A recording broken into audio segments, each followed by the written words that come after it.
পরিবেশটা সুন্দর না? হ্যাঁ দারুণ পরিবেশ। এ ভাই দাঁড়ান দাঁড়ান, কি হইছে? আমার একটা প্রশ্ন ছিল ভাই। ভাই আমারও একটা প্রশ্ন ছিল। ভাই আমারও একটা প্রশ্ন ছিল।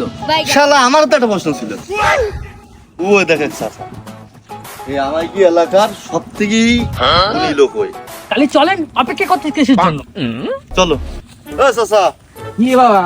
এই আমার কি এই যে ভাই বিজ্ঞান হইছে, এই একটা প্রশ্ন নিয়েই সবাই একটা প্রশ্ন আছে। বলো বাবা। চাচা, কবুল না করলে তো বিয়ে হয় না, তাহলে বুবারা কিভাবে বিয়ে করে? আচ্ছা চাচা, এর কথা বাদ দেন, আমার কথা শোনেন। বলো বাবা। গরু ছাগল এমনকি মানুষ বাচ্চা দেয়, তাহলে হাঁস মুরগি ডিম দেয় কেন? চাচা আমি তো ছোট মানুষ, আমি একটা কথা বলি। বলো বাবা। চাচা, লোকে বলে গাছ লাগান পরিবেশ বাঁচান, কিন্তু গাঁজা গাছ লাগালে পুলিশে ধরে কেন? চাচা আমার একটা প্রশ্ন আছে, আমরা ভাত খাই তো সাদা, কিন্তু গু আলু দেয় কেন? এই আপনারা শোনেন চাচা, আমার কথাটা শোনেন। আমি ঘুম পালি কেন? চোখে দেখতে পারিনি। আচ্ছা বাবা, তোমাদের কাছে আমার একটা প্রশ্ন ছিল। বলেন। এখন যে মানুষে এর অর্থটা কি?